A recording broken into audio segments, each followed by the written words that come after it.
Saúde em Revista.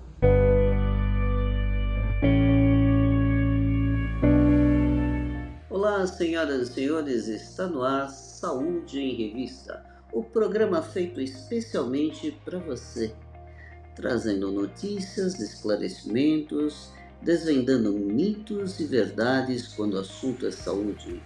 E você que ainda não é inscrito no canal, se inscreva e ative o sininho para receber as notificações de toda vez que nós fizermos uma nova postagem.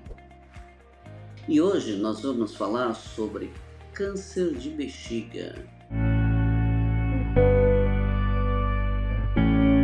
Pois é um tipo de câncer que está aumentando a incidência no Brasil, né? Tem alguns casos, inclusive, de famosos com câncer de bexiga.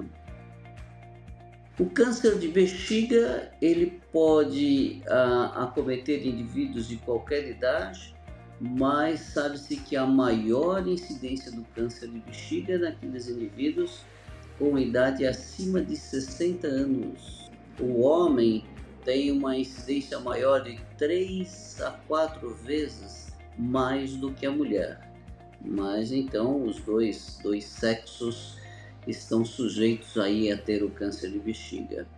E o principal vilão do câncer de bexiga ainda é disparadamente o cigarro. Sabe-se que o hábito de fumar é um dos grandes vilões aí com relação ao câncer de bexiga. Inclusive não só o hábito de fumar, mas aqueles indivíduos que convivem com pessoas que fumam, que são chamados de os fumantes passivos, também tem uma grande incidência do câncer de bexiga. E o câncer de bexiga, a primeira sintomatologia ou a sintomatologia que mais chama a atenção é o sangue na urina. Muitas vezes o indivíduo, sem mais nem menos, apresenta aí um sangramento urinário e, em geral, é um sangramento sem dor, né?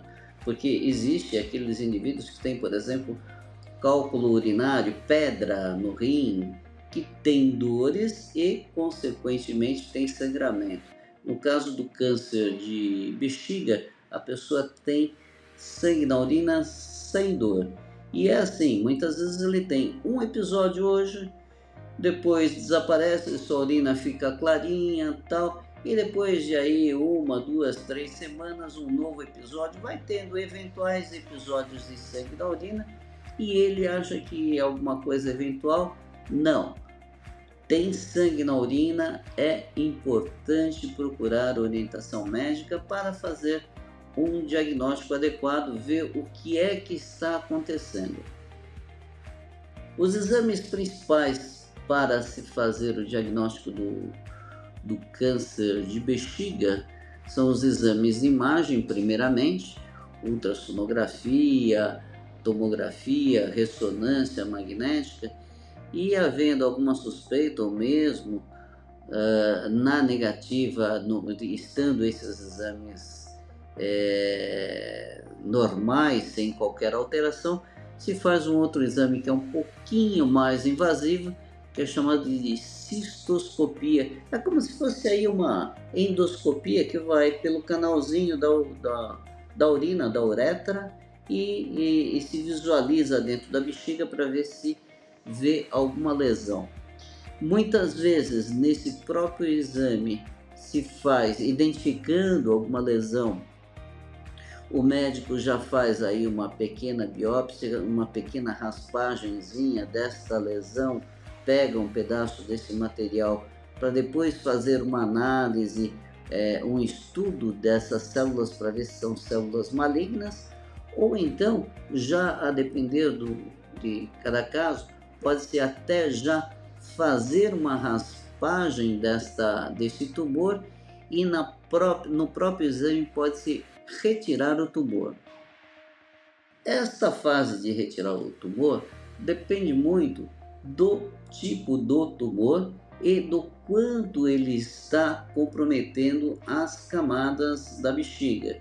nós temos aí a bexiga, a camada muscular, a camada primeiro a mucosa e depois abaixo da camada mucosa nós temos os músculos, o músculo da bexiga.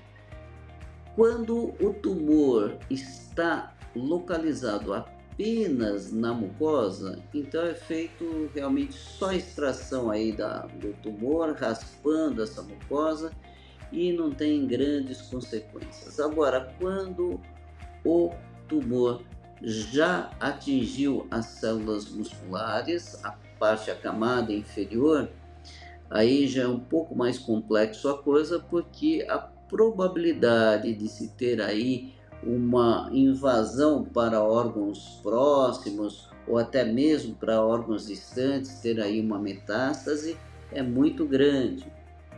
E aí o tratamento não se restringe só em retirada do tumor propriamente dito, mas muitas vezes a necessidade de fazer algum tratamento com quimioterapia ou então a imunoterapia, que é a BCG, fazendo banhos internos aí da bexiga com BCG, que é aquela vacina aí que nós já conhecemos, que também serve muito para o controle do câncer da bexiga. Em alguns casos, claro, em que já tem uma invasão do tumor nas células musculares, muitas vezes está indicado a retirada da bexiga como um todo. E aí já começa a complicar um pouco mais, porque o indivíduo sem a bexiga precisa se fazer alguma coisa para se esvaziar essa urina que vem aí do rim. Então muitas vezes é feito com uma neobexiga, é feita com parte do intestino, se faz uma bexiga, uma nova bexiga, que faz aí o esvaziamento externo, ou até mesmo com bolsinhas externas, que faz aí a coleta da urina que vem do rim. Mas já é uma situação relativamente importante, porque compromete muito a qualidade de vida da pessoa. Como eu falei, um dos grandes vilões, o maior vilão do câncer de bexiga é, sem dúvida nenhuma, o cigarro.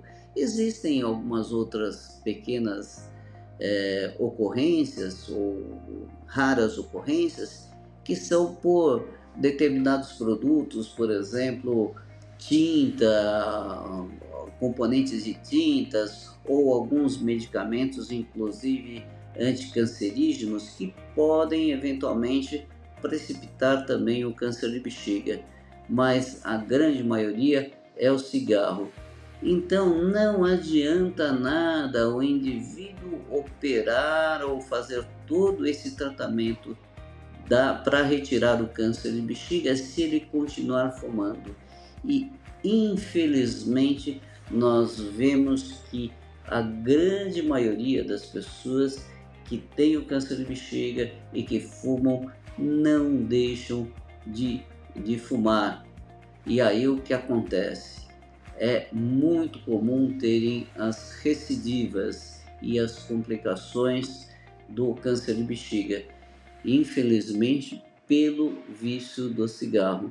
Então é muito importante que as pessoas que, mesmo que não tenham câncer de bexiga, que se conscientizem em parar de fumar, mas principalmente aqueles que já estão com problema, que já estão tratando ou que já tiveram câncer de bexiga, é realmente abandonar de vez o cigarro, se não querem ter aí uma complicação mais importante com relação ao câncer de bexiga.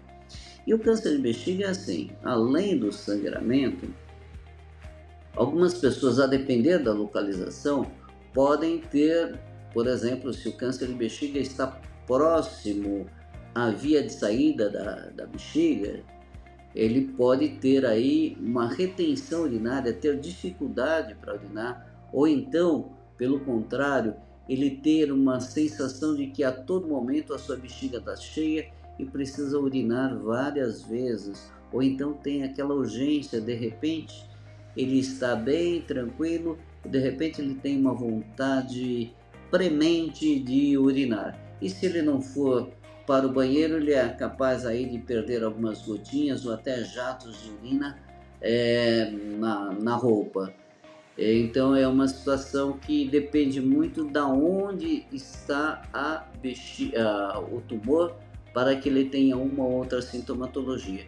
Claro, quando o tumor já está numa fase mais avançada, aí o indivíduo tem um comprometimento geral também.